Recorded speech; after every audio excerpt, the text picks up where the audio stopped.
if a reaction is first order with respect to A and second order with respect to B, ठीक, if concentration of, हाँ both, ये अगला question है, ठीक है, next question उसका नहीं, अगला है, if concentration of both A and B increases 2 times और डबल कर दिया जाए, ठीक है, find the rate for final reaction.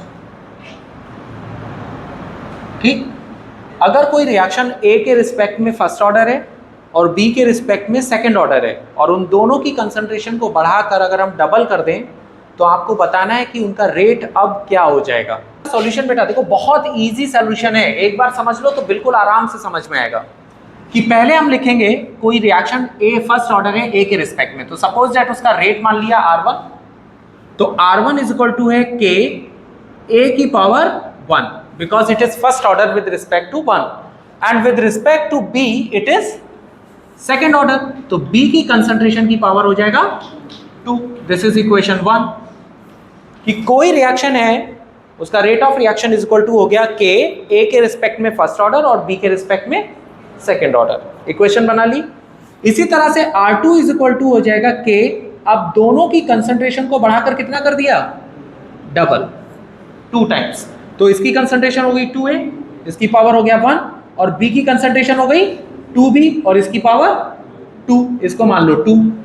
अब दोनों को कंपेयर कर लो, equation 2 divided by equation 1 divide कर लो, तो R2 upon R1 is equal to हो जाएगा K कंसंट्रेशन ऑफ 2A की पावर 1 कंसंट्रेशन ऑफ 2B की पावर 2 अपॉन हो जाएगा K कंसंट्रेशन ऑफ A की power 1 and concentration of B की पावर 2। K से K कैंसिल, A से A कैंसिल, B से B कैंसिल, तो R2 upon R1 is equal to आ जाएगा कितना बेटा, दैट इज इक्वल टू ये हो जाएगा 2 इंटू 2 2 जा 4, तो कितना हो गया 2 इंटू 2 की पावर 2 अपॉन 1 आ जाएगा।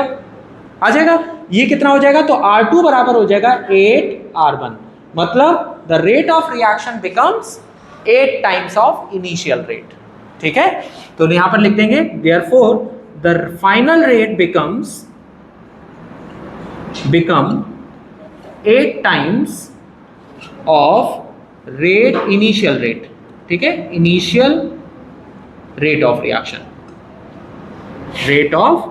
रिएक्शन, तो इस तरह से जो फाइनल रेट होगा बेटा वो इनिशियल रेट का कितना हो जाएगा, 8 टाइम्स। क्लियर है, आसान लगा ये न्यूमेरिकल। ठीक, करो जल्दी से।